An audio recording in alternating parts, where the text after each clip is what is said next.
తో ఉంటే జీవితం వేదనైన రంగుల పయనం, నీతో ఉంటే జీవితం బాటేదైన పూల కుసుమం.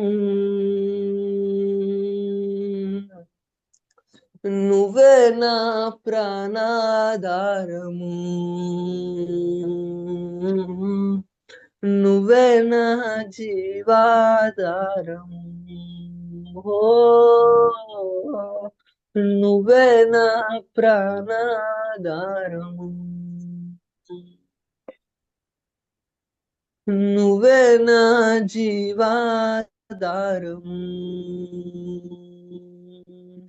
వేరేమీ కోరలేదు జీవితాంతం, నీ దయలో కాయుమయ్య బ్రతుకు దినము. వేరేమీ కోరలేదు జీవితాంతం,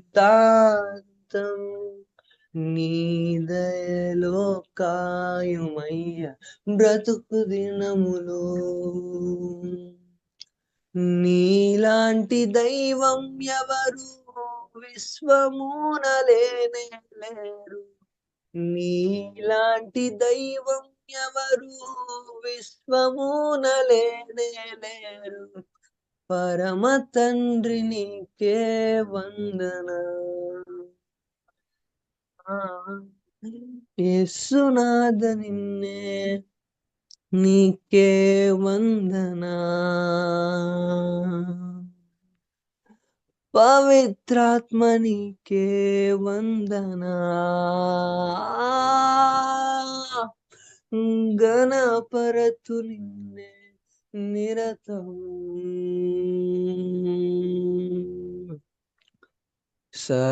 సదాకాలము నీతో నేను జీవించెదను యేసయ్యా, యేసయ్యా, యేసయ్యా, యేసయ్యా, యేసయ్యా, యేసయ్యా, యేసయ్యా, యేసయ్యా, యేసయ్యా.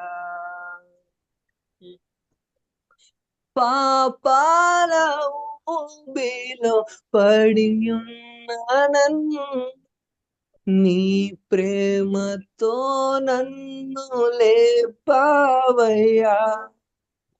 ఆశ్చర్య కార్యములు ఎన్నో చేసి నీ పాత్రగా నన్ను మలిచావయ్యా. యేసయ్యా, యేసయ్యా, యేసయ్యా, యేసయ్యా, యేసయ్యా, యేసయ్యా, యేసయ్యా,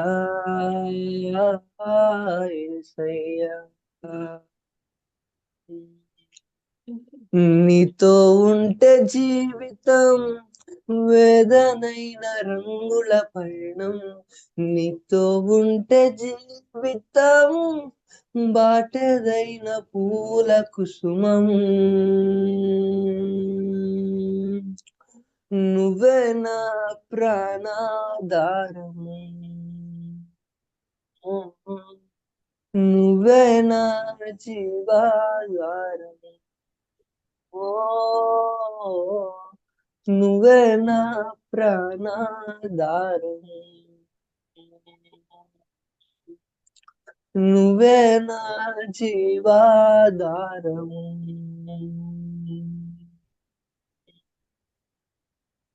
హల్లెలూయా. దేవునికి మహిమ కలుగాక. ఆమేన్.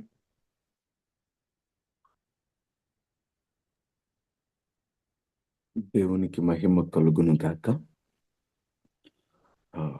ఒక 5 నిమిషాలు రికార్డ్ ఆఫ్ చేయండి బ్రదర్. ఒక 5 నిమిషాలు రికార్డ్ ఆఫ్ చేయండి.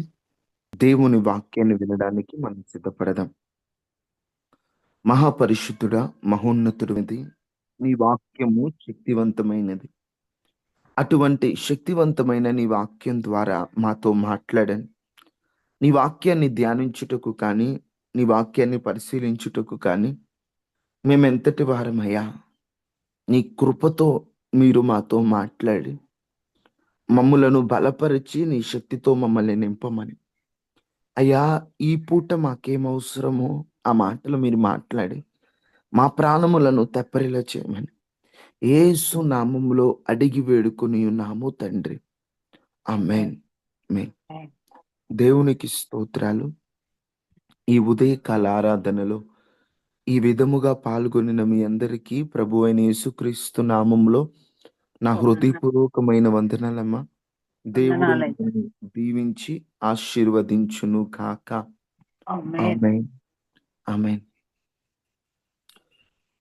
యాకోబుకి ఉన్నటువంటి 12 మంది కుమారులను యాకోబు ఒకసారి పిలిపించి ఒక్కొక్క కుమారునికి అంటే అంతములో జరగబోయే విషయాలు, ఒక మాటలో చెప్పాలంటే ప్రవచన రీతిగా వీళ్ళందరినీ పిలిచి వారితో ప్రవచన రీతిగా మాట్లాడుతూ ఉన్నాడు. ఇదిగో యోసేపు, నువ్వు ఫలించడి కొమ్మవయ్యా. ఇదిగో యూదా, నీలో నుండి సింహం వస్తుందయ్యా. ఇదిగో పలానా పలానా పలానా అని మాట్లాడుతూ దాను అనేటువంటి వాని గురించి ఏమని మాట్లాడతాడంటే, అందరూ బైబిల్ తెరచి చదవండి. ఆదికాండము 49వ అధ్యాయము 16, 17 వచనాలను ఒకసారి చదువుకుందాం. తాను ఇజ్రాయేలీయులు గోత్రికుల వలె తన ప్రజలకు న్యాయము తీర్చును. తాను త్రోవలో సర్పముగాను దారిలో కట్లపాముగాను ఉండును. అది గుర్రపు మడిమలు కరుచును, అందువలన ఎక్కువాడు వెనుకకు పడును. అసలు దాను గురుండి ఎందుకు చెప్తున్నారయ్యా? అసలు ఈ మాటలు ధ్యానించుటకు మన అంశం ఏమిటనేటువంటి ఆలోచన మీకు రావచ్చు. వాస్తవంగా ఏం మాట్లాడాలనుకుంటున్నానంటే, దేవుడు మనకిచ్చే అవకాశాలను ఎట్టి పరిస్థితుల్లో మనము చేజార్చుకోకూడదు. అందుకని ఆ అవకాశాలను చేజార్చుకోకూడదని ఓ సందర్భాన్ని తీసుకుని మీతో మాట్లాడాలనుకుంటున్నాను. తాను అనేటువంటి వ్యక్తి ఎవరంటే, రాహేలు దాసి అయిన బిల్హా కుమారుడు తాను. వాస్తవంగా ఈ దాసి కుమారుడు లెక్కలోకి చేర్చబడకూడదు. యాకోబు రాహేలును ప్రేమించి పెళ్లి చేసుకోవాలనుకున్నప్పుడు వారి మామగారు ఇద్దరినిచ్చి పెళ్లి చేస్తాడు. మొదటిగా పెద్ద కుమార్తెను లేయాను, తరువాత రాహేలునిచ్చి పెళ్లి చేస్తాడు. దేవుడు లేయాను ప్రేమించి లేయా ద్వేషింపబడుట దేవుడు చూచి లేయా గర్భాన్ని తెరుస్తాడు. రాహేలు గొడ్రాలై ఉంటది. మా అక్కకి పిల్లలు పుడతారు, నాకు పిల్లలు పుట్టట్లేదు అనేటువంటి స్వార్థముతో ఆమె తన దాసిని యాకోబుకిచ్చి పెళ్లి చేస్తుంది. అలా దాసికి పుట్టినవాడు దాను. ఆ దానుని లెక్కలోకి చేర్చకూడదు, దాను అయినా నఫ్తాలి అయినా. కానీ వారిని యథావిధిగా తన కుమారుల లెక్కలో యాకోబు చేర్చుకుంటాడు. ఆ దాను తన భవిష్యత్తులో జరగబోయే విషయాలను మాట్లాడుతూ, దాను, ఇజ్రాయేలీయులు గోత్రికులకి ఎలా నేను అవకాశం ఇచ్చానో నీ సంతానము నుండి వచ్చే వారికి కూడా న్యాయాధిపతిగా ఉండే అవకాశాన్ని నేను ఇస్తాను. న్యాయాధిపతిగా న్యాయం వారు తీర్చబోతున్నారు, వారికి నేను అవకాశం ఇస్తానని దేవుడు చెప్పాడు. నాదొక ప్రశ్న, దాను గోత్రముల నుండి న్యాయాధిపతిగా ఉన్నటువంటి వ్యక్తి ఎవరు? మనం ముందుకెళ్లే కొద్దీ మీకు అర్థమవుతుంది. దాను గోత్రంలో న్యాయాధిపతిగా ఉన్న వ్యక్తి ఎవరు? నా మాటలు అర్థమవుతున్నాయా?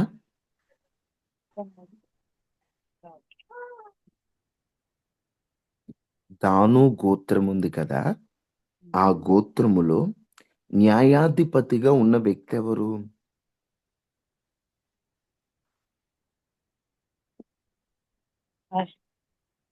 మా బైబిల్ నాలెడ్జ్ చాలా తగ్గిపోతుంది. దాను గోత్రం అంటేనే న్యాయాధిపతిగా ఉన్నది ఎవరు చూడండి. ఆ న్యాయాధిపతిని మనం మర్చిపోతే ఎట్లాగా? న్యాయాధిపతులు గ్రంథం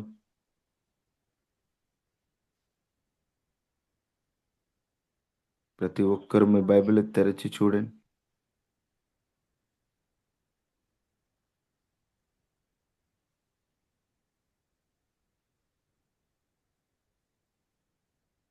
ఒక్క నిమిషం. న్యాయాధిపతులు గ్రంథం 13వ అధ్యాయం 2వ వచనం. ఆ కాలమున దాసుడు ఒక దాను వంశస్థుడను జోడియా పట్టణస్థుడనైన మనోహానొకడుండెను.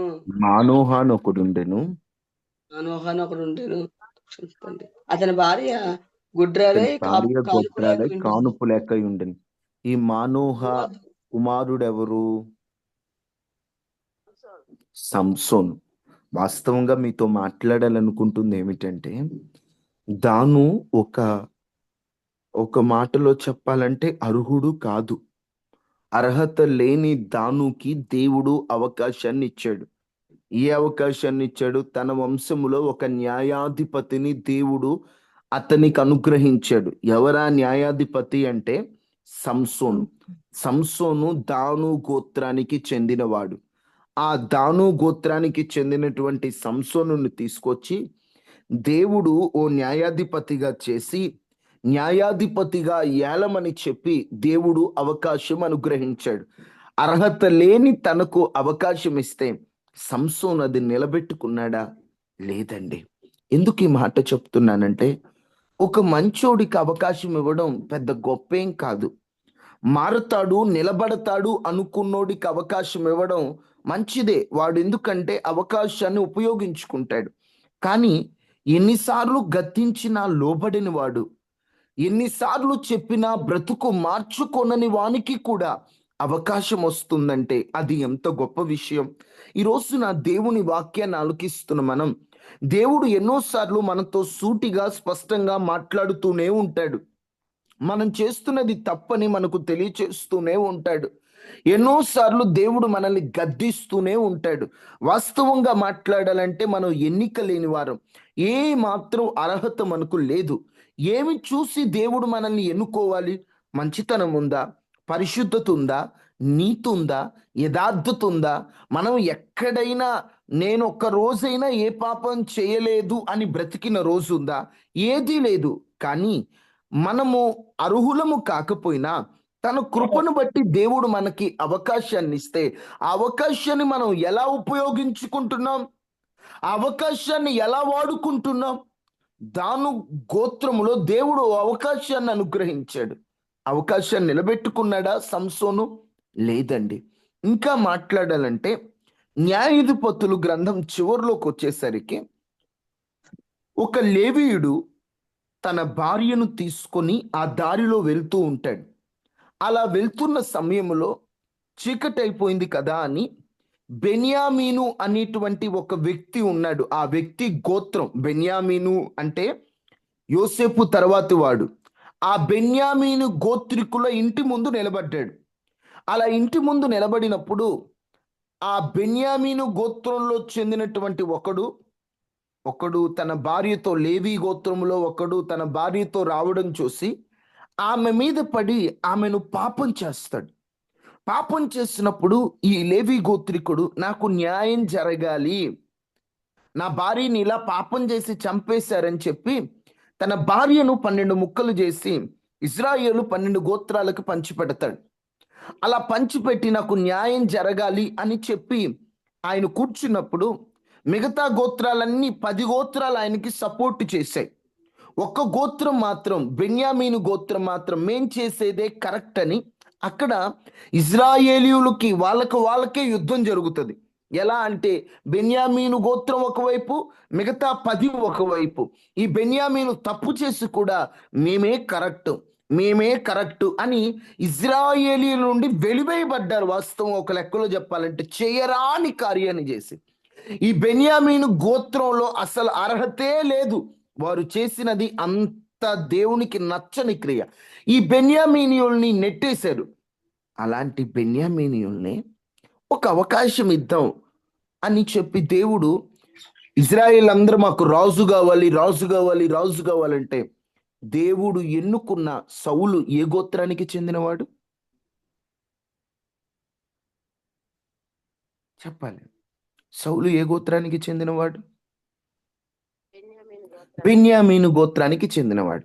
ఇక్కడ నా మాటలు అర్థం చేసుకోండి. అర్హత లేని దానుని దేవుడు అవకాశం ఇద్దామని సంసోన్కి అవకాశం ఇచ్చాడు. బెన్యామీనీయులు ఇజ్రాయేలీయుల నుండి నెట్టివేయబడ్డారు చేయరాని కార్యాన్ని చేసి. వాళ్ళకు ఒక అవకాశాన్ని ఇద్దామని దేవుడు బెన్యామీను గోత్రంలో నుండి సౌలుకు అవకాశాన్ని ఇచ్చాడు. సౌలు అవకాశాన్ని కాపాడుకున్నాడా? ఈరోజు మనం కూడా అయ్యో నిజమే కదా, వాళ్ళందరినీ లెక్కలో లేకుండా పక్కకు నెట్టేసి దేవుడు అవకాశాన్ని సౌలుకి ఇచ్చి సౌలు దాన్ని కాపాడుకుంటే ఆయన దేవుని పని చేయడానికి అవకాశం ఉండేది కదా. తను కుమారులే రాజులు అయ్యేవాళ్ళు కదా. బెన్యామీను గోత్రంలో నుండి దేవుడు ఎన్నుకున్నా ఎందుకు సౌలు ఇలా చేశాడని మనం బాధపడుతుంటామే. ఈరోజు మన జీవితంలో మన సంగతి ఏంటి? ఎందుకు మనం దేవుడిచ్చే అవకాశాలని ఉపయోగించుకోలేకపోతున్నాం? ఎందుకు దేవుడిచ్చే అవకాశాలని మనం వాడుకోలేకపోతున్నాం? మనకి దేవుడు ఎన్నో ఇస్తున్నాడండి, మనమే వాటిని తెలిసి పోగొట్టుకుంటున్నాం. దేవుడు ఇస్తున్నాడు.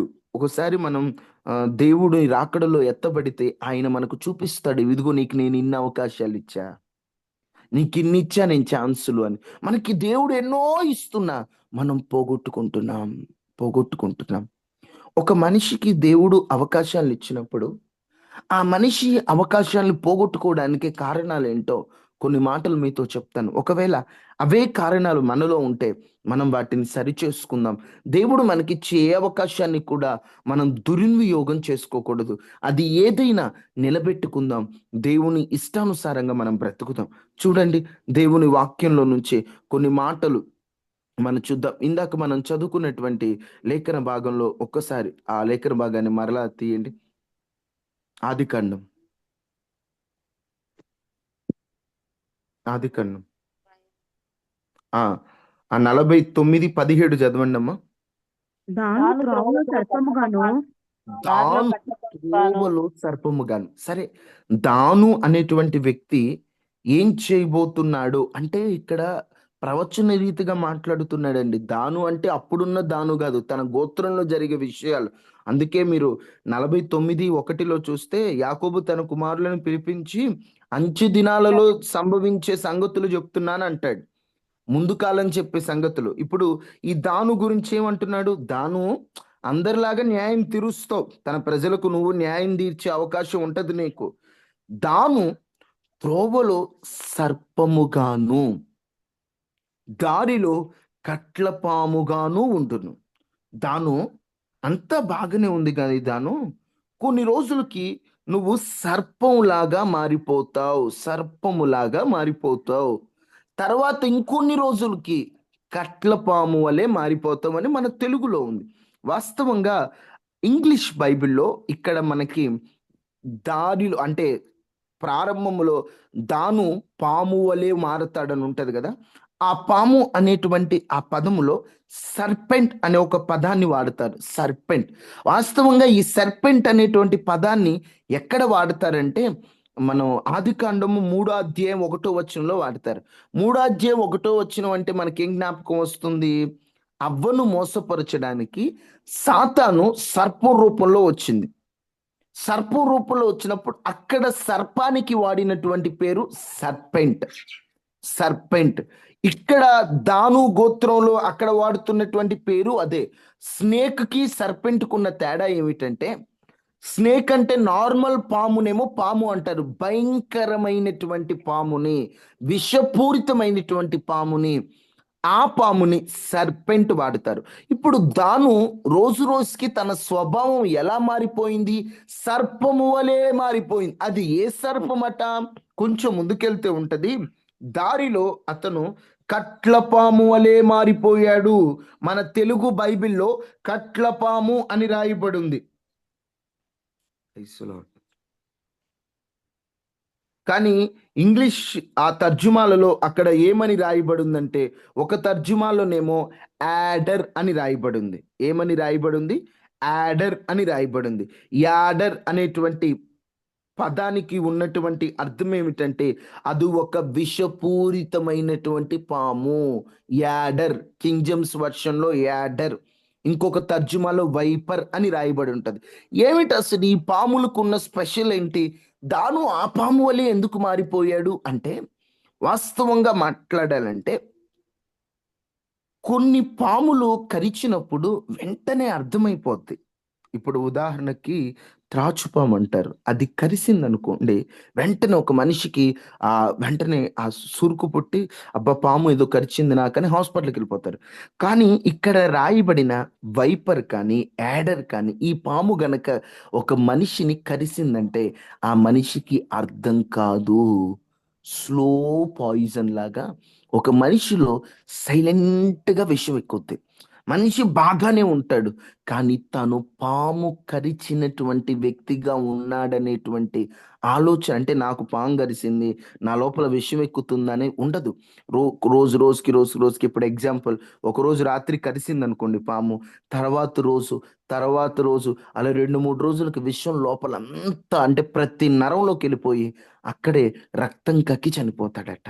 ఈ పాములకున్న స్పెషల్ అది. ఎందుకు ఈ మాట మాట్లాడుతున్నా అంటే, దాను నువ్వు దారిలో సర్పంలాగా మారావయ్యా. అంటే దాని అర్థం ఏమిటయ్యా అంటే, సర్పం నిన్ను కాటేసింది దాను, నీకు అర్థం కావట్లేదు. సర్పపు కాటులో నువ్వు ఉన్నావు. ఆ సర్పపు కాటులో నువ్వు ఉండడం ద్వారా నువ్వు సర్పముగాను కట్లపాముగా నువ్వు మారిపోయావు. కారణం ఏంటంటే, నిన్ను సర్పము కాటివేసింది. సాతాను ఒక వ్యక్తిలో పనిచేస్తున్నప్పుడు సాతాను ఆ వ్యక్తిని తన వలే మార్చుకుంటాడు.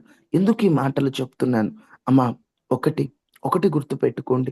మనము దేవుడిచ్చిన అవకాశాన్ని పోగొట్టుకోకుండా ఉండాలంటే సర్పపు కాటు నుండి తప్పించుకోవాలి. ఒకటి, సర్పపు కాటు. సాతాను కాటేస్తున్నాడు, మనకు తెలియట్లేదు. దాను గోత్రంలో నుండి వచ్చిన సంసోనును కూడా సర్పం కాటేసింది, తనకు అర్థం కాలేదు. విషం లోపలికి ఎక్కింది. ఏ సర్పపు కాటు? తను దారిలో వెళ్తున్నాడు, తను వెళ్ళకూడని స్థలాలకు వెళ్ళాడు. తనకేం పని? తను ఎక్కడికి వెళ్ళాడు చూడండి. న్యాయాధిపతుల గ్రంథంలో తీసి చదవండి ఒక్కసారి ఆ మాటను, త్వరగా. న్యాయాధిపతుల గ్రంథం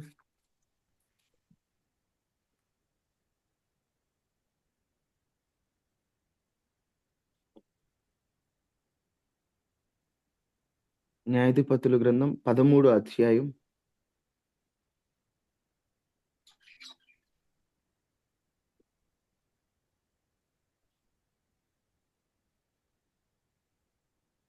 14 న్యాయాధిపతుల గ్రంథం 14వ అధ్యాయము 1వ వచనం. సంసోను సంసోను తిమ్నాతునకు వెళ్ళి ఫిలిష్తీయుల కుమార్తెలో ఒకటి చూసెను. ఫిలిస్తీయుల కుమార్తెలలో ఒకటిని చూచెను. అతడు తిరిగి వచ్చి తిమ్నాతులో ఫిలిస్తీయుల కుమార్తెలో ఒకటిని చూచి తిని, మీరు ఆమెను నాకిచ్చి పెళ్లి చేయవలని తన తల్లిదండ్రులకు అనగా.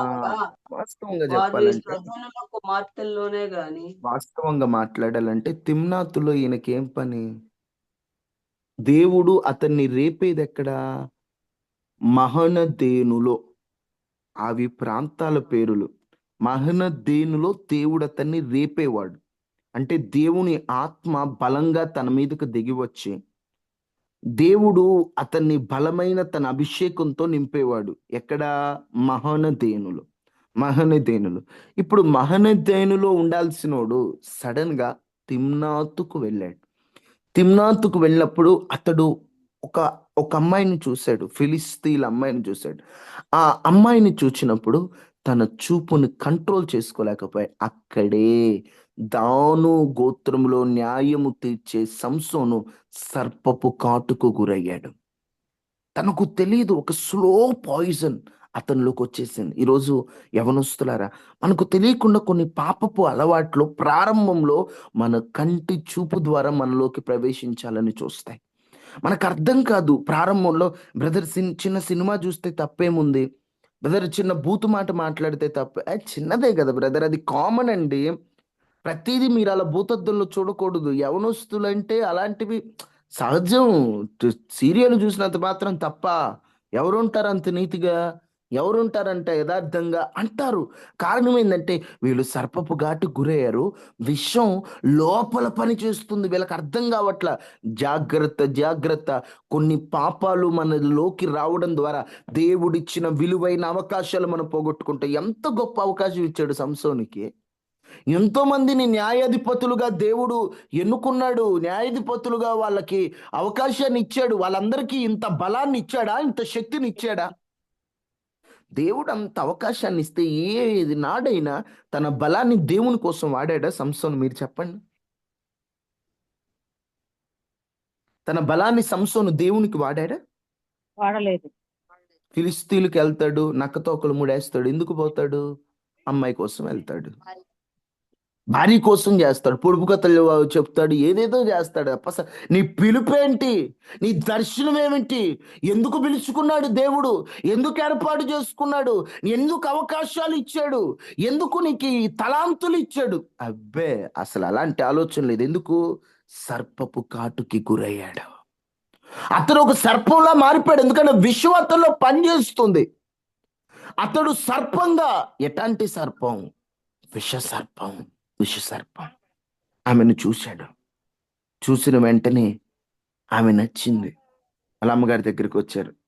అమ్మా, నాకు పెళ్లి చేయాలి అమ్మాయితో అన్నాడు. అరే బాబు, నీ స్వజనుల కుమార్తెలలో గాని నీ జలుల్లో గాని అమ్మాయిలు లేరా? సున్నతి లేని ఫిలిస్తీన్తో నీకేం పనిరా? వాళ్ళు మనకు శత్రువులు. వాళ్ళ దగ్గరికి నీకెందుకు? శత్రువులతో చేతులు కలిపాడు. శత్రువుని కావాలనుకున్నాడు. వద్దురా బాబు అంటే ఇతనేమైందంటే, ఆమె నాకు ఇష్టమైంది 14:3 ఉంటది. ఆమె నాకు ఇష్టమైనది కనుక ఆమె నా కొరకు తెప్పించమని తండ్రితో చెప్పాను. ఆమె నాకు నచ్చింది నాన్న, మీరేం చేస్తారో తెలియదు, నాకు అమ్మాయి కావాలి. మీరేం చేస్తారో తెలియదు, నాకు కావాలి. 5వ వచనం చూడండి ఒకసారి. అప్పుడు సంసోను తన తల్లిదండ్రులతో కూడా తిమ్నాతుకు పోయి తిమ్నాతు ద్రాక్ష తోటల వరకు వచ్చినప్పుడు, అరే తిమ్నాతులో ఎక్కడికి వచ్చాడు? ద్రాక్ష తోటలో. వాస్తవంగా తాను పుట్టినప్పుడు దేవుడు సంసోను విషయంలో చెప్పిన ఆజ్ఞ ఏమిటి? ద్రాక్ష రసమైనను దగ్గరికి రానివద్దు, రానివద్దు, రానివద్దు. కానీ ఏం చేశాడు? ఈమె కోసం పోయి ద్రాక్ష తోటలో ఉన్నాడు. జాగ్రత్త. ఒక్కోసారి సాతాను మన మీద గురి పెడితే, సాతాను సర్పపు కాటు మనకి వేస్తే వద్దన్న పనులే చేయడానికి సాతాను ముందుకు నెడతాడు. అర్థమవుతున్నాయా నా మాటలు? ఏం చెప్తున్నాను? అవకాశం లేని మనకు దేవుడు ఎన్నో అవకాశాలు ఇస్తున్నాడు. బైబిల్లో కొంతమందికి దేవుడు అవకాశాలను ఇస్తే, చెడ్డ వాళ్ళకి అవకాశాన్ని ఇస్తే అవకాశాన్ని తీసుకొని మంచి వాళ్ళుగా మారాడు. వాస్తవంగా సౌలు ఉన్నాడు, కొత్త నిబంధనలో సౌలు. ఒకప్పుడు దూషకుడు, హింసకుడు, హానికరుడు. అలాంటి వ్యక్తి దేవుడు అవకాశాన్ని ఇచ్చిన తర్వాత తాను తన జీవితాన్ని బాగు చేసుకొని దేవుని కోసం నిలబడ్డాడు. హానికరుడు, దూషకుడు లాంటి వాడు కూడా ప్రభు కొరకు నిలబడే సాధనగా మారాడు. అవకాశాన్ని అందిపుచ్చుకున్న వాడేమో అసలు ఒక మాటలో చెప్పాలంటే యేసుక్రీస్తు ప్రభు తర్వాత ఆయనలాగా బ్రతికిన వాడయ్యాడు. అవకాశాన్ని చేజార్చుకున్న వారేమో ఇస్కరియోతు యూదా. వాస్తవంగా బైబిల్ పండితులు ఏం చెప్తారంటే, దేవుడు 12 అభిషేకించాడు, ఇస్కరియోతు యూదా చేతులారా పోగొట్టుకున్నాడు. ఒకవేళ ఇస్కరియోతు యూదా నిలబడితే పౌలు గారు ఎలా వాడబడ్డాడో అలా వాడబడేవాడు. అంత అభిషేకం ఇస్కరియోతు యూదా మీద పని చేయవలసిన అభిషేకమే పౌలు గారి మీద పనిచేసింది అంటారు. అవకాశాన్ని అందిపుచ్చుకొని వాడుకోకుండా చేజార్చుకున్న ఇస్కరియోతు యోధానేమో ఉరేసుకొని చచ్చాడు. అవకాశాన్ని అందిపుచ్చుకున్న సౌలేమో పౌలుగా మారి ఈనాడు క్రైస్తవ పునాదికి ఒక మూలరాయిగా అతని పత్రికలు మారిపోయాయి. కారణం ఏంటంటే అవకాశాన్ని అందిపుచ్చుకున్నాడు. జాగ్రత్త, దేవుడు చాలా విలువైన ఆపర్చునిటీస్ నీకు ఇస్తున్నాడు. నీ జాబుల్లో కానీ నీ లైఫ్లో కానీ ఏదైనా నీవు కొన్నిటిని ద్వారా వాటిని పోగొట్టుకోవద్దు. ఒక్కసారి నీ మైండ్ సెట్ని, నీ ఆలోచన విధానాన్ని మార్చుకో. ఒకటి ఏంటంటే, సర్పపు కాటుకు నువ్వు గురయ్యావేమో. సర్పపు కాటు నీలో పనిచేసినప్పుడు ఇది స్లో పాయిజన్, నీకు అర్థం కాదు. ఏముందిలే బ్రదర్, ఇవన్నీ సాధారణమే, ఇవన్నీ మామూలే అనుకుంటుంటావు. జాగ్రత్త. ఫస్ట్ ఏముందిలే అనుకున్నాడు, చివరికి ఏమైంది? ఆమెను కోరుకున్నాడు, ఆమె మోసం చేసింది. ఇప్పటికైనా బుద్ధి రావాలి కదా.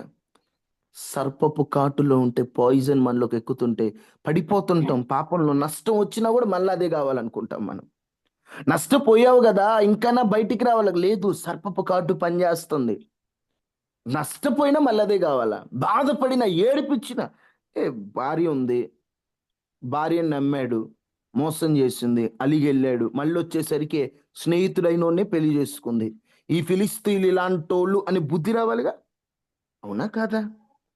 బుద్ధి రావాలిగా. అప్పుడు పోయి ఇజ్రాయేలీలు ఎవరో ఒకరిని చెంత చేరి ఆలం చేసుకోవచ్చు కదా. లేదు, మళ్ళీ ఎవరి దగ్గరకు వచ్చాడు? మళ్ళీ ఆ ఢిల్లీలో ఎవరికి సంబంధించింది? అక్కడ ఉన్నటువంటి ఆ ప్రాంతాలకు సంబంధించి శత్రు ప్రాంతాలకు చెందిందే కదా. బుద్ధి రాదండి. సర్పపు కాటులో ఉంటే పడుతూనే మళ్ళీ అదే కావాలా, నష్టపోతుంటే అదే కావాలా. యేసు నామములో ఈ సర్పపు కాటు విషములో నుండి మనము బయటపడుదుము గాక. యేసు నామములో దేవుడు విడుదలనివ్వాలి. అర్థం చేసుకోండి. ఒకసారి నువ్వు కూడా అనుకుంటా, అరే నేను ఇంత నష్టపోతున్నాను కానీ అదే పాపాన్ని మరలా కోరుకుంటున్నాను ఏంటి నేను? దానివల్ల ఇన్నాళ్ళు ఇంత సఫర్ అయ్యానని నాకు తెలుసు, దానివల్ల ఇంత నష్టపోయానని నాకు తెలుసు, దానివల్ల నేను ఇంత బాధపడ్డా నాకు తెలుసు, కానీ మళ్ళీ అదే కావాలా? సర్పపు కాట అండి, సాతాను విషం. మళ్ళీ ఆమె కావాలా? సరిపోయినోడు. ఆవన్న సరిగ్గా ఉందా? చీటికి మాటికి వచ్చి ఏమంటుంది? కనీసం సంసోన్ వస్తే, సంసోను తిన్నావా అని కూడా అడిగిందో లేదో తెలియదు, కానీ ఏం అడిగిద్ది రాగానే? నీ బలం ఎక్కడ ఉంది? చెప్పు. ఇప్పుడు అర్థమవుతుంది కదా. ఇప్పుడు మాటికి ఒక ఆమె వచ్చి నీ బలం ఎక్కడుందో చెప్పు, నిన్ను ఎట్ట బంధించాలో చెప్పు. ఏమన్నా అడిగింది మీకు తెలుసా? నిన్ను ఎట్ట అంటే ఈయనకు తెలుసు ఆమె బంధించాలనుకుంటుందని, ఈయనకు తెలుసు ఆమె బలాన్ని తెలుసుకోవాలనుకునే ఎంతో ఉంటుందని, కానీ ఆమె లేకుండా బతకలేడు.